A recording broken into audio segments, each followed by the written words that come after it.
trato na kriminal. Kung presidente hindi kriminal, yan po ang baluktot na pananaw. It is not only an issue about the personal differences of Bongbong Marcos Jr. and Amy Marcos. It is an issue of national interest. Kaya dapat siyang bumaba. Number 2 na paglilinaw, ang resignation, dalawa, voluntary and forced resignation. Si Joseph Estrada did not resign voluntarily immediately, but he was forced to resign technically because the armed forces of the Philippines and the Philippine National Police withdrew support from him. It was a technical forced resignation. Malinaw po yun, ha? There are two kinds of resignation: voluntary and forced resignation. So what we are looking at is a technical forced resignation on Marcos. Sapagkat kung wala na ang suporta ng Armed Forces of the Philippines at ng Philippine National Police kay Marcos, he will be an inutile president. The backbone of society and the pillar of government ay ang Armed Forces of the Philippines at Philippine National Police. Without the AFP and the PNP backing up Marcos, he will become an inutile president. Therefore, he can be forced to technically resign. At yan ay hindi illegal. Yan ay constitutional. Nag-rule na po dyan ang Korte Suprema. When the Commander-in-Chief, being the President also and head of the government, becomes incompetent, inutile, and involved in culpable violation of the Constitution and betrayal of public trust, which are all present right now under Marcos. These are the legal basis that the AFP and the PNP can withdraw support from Marcos. And it is not mutiny, it is not coup d'etat, it is constitutional duty known to be Article 2, Section 3 of the Constitution.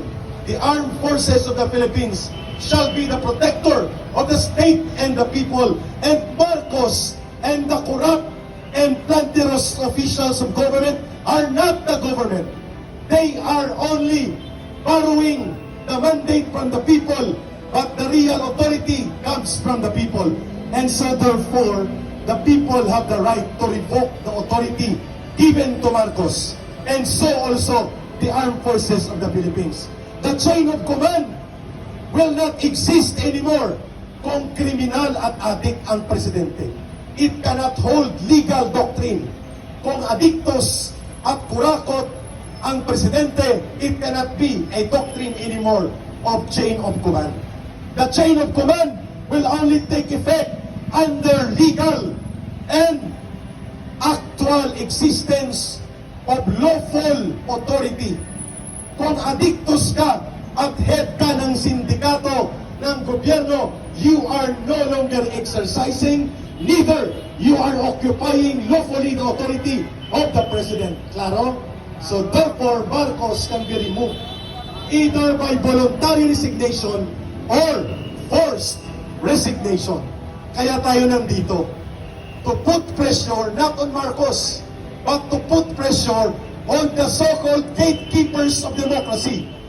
I-pressure natin ang Armed Forces of the Philippines at ang Philippine National Police. Kung may adik kayong nakikita sa lansangan, hinuhuli nyo. Bakit ang adik sa Malacanang na dapat nangunguna na sumunod ng batas at magpatupad ng batas, bakit hindi siya hinuhuli? That's very basic and very logical question. Tama? At dahil dyan, babalik na ako mamaya kasi baka maubos na ang oras natin. Right now, mga 5:35, nagsimula na sa The Hague, Netherlands, ang Open Appeal Chambers Delegation and Deliberation sa petisyon for interim release ni former President Duterte. But former President Duterte is not present right now. He signed a waiver at nag-delegate siya ng otoridad niya at ng kanyang presensya sa kanyang lead counsel na si Attorney Nicholas Kaufman. Because there are already indicators of memory lapses on the part of former President Duterte. We pray in solidarity while we are calling for Marcos to resign, both in action and in prayer. We will also pray na itong ICC will hear the cries of the Filipino people that Rodrigo Duterte does not deserve this kind of treatment, so inhuman, so unjust, and so cruel. Nangyari po ito dahil sa kataksilan at katraituran ni Marcos na ang isang Pangulo kagaya ni Duterte na nagmahal ng mamamayang Pilipino, naglingkod at inayos ang gobyerno at bayan natin, pinagtaksilan, pinadukot, pinakidnap sa isang bogus entity na ang pangalan ay ICC. Yan ay isa pa sa kasalanan ni Marcos Jr. We have courts in the Philippines. Kung gusto nilang kasuhan si Rodrigo Duterte, they can file cases in the Philippines. Pero hindi yon ang objective nila. Ang objective ni Marcos at ni Romualdez ay tanggalin si Duterte sa Pilipinas, pero mga duwag na ipapatay si Duterte, kaya pinadukot at pinakulong sa ICC. That's the real story about that. They are so afraid and they are so insecure that Rodrigo Duterte still enjoys like a rock star president embraced by the people. Yan ang katotohanan.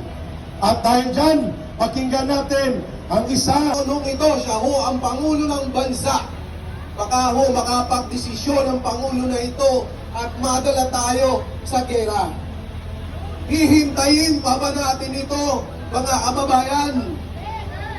Wakasan natin ang korupsyon sa administrasyon ni Bongbong Marcos, ang pinakangkurap na administrasyon sa kasaysayan ng Pilipinas.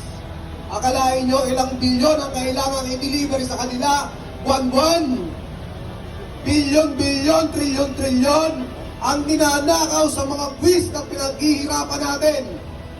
Halos dugo na ang lumalabas sa mga pawis natin, pero ninanakaw lamang ng mga putang inang mga politiko na yan.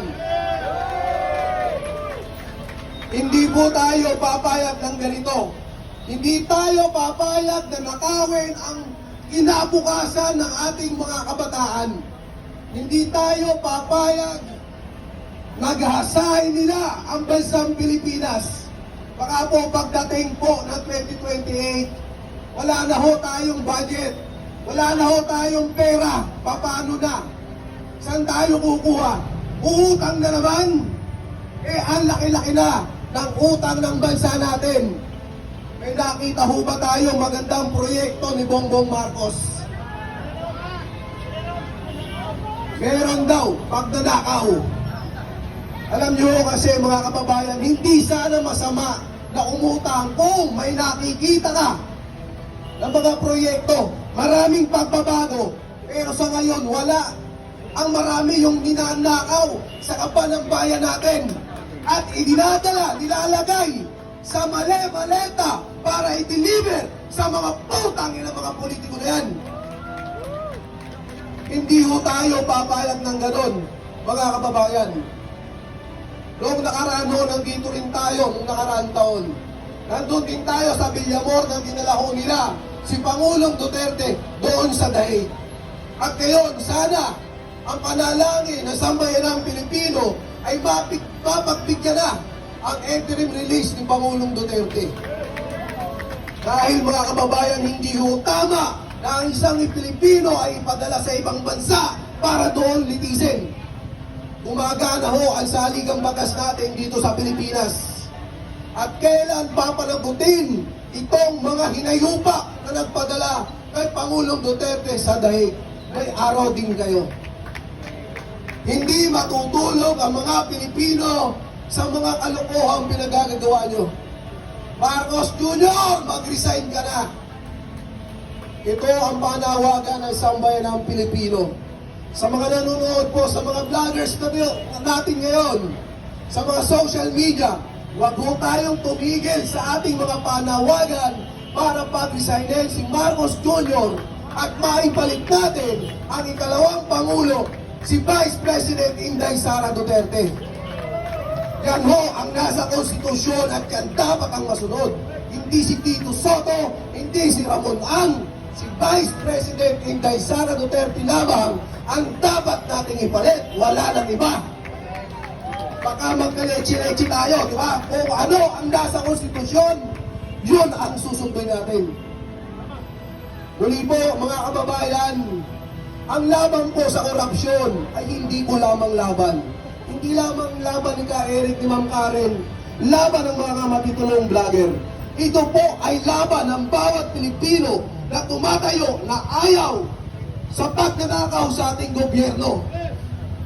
Ito ay laban nating lahat dahil dugo, pawis natin ang binabayad natin sa mga buwis natin. Hindi natin pwedeng ipanakaw ang pera ng bayan sa mga politiko. Maawa kayo sa kinabukasan ng mga anak nyo at sa darating na henerasyon.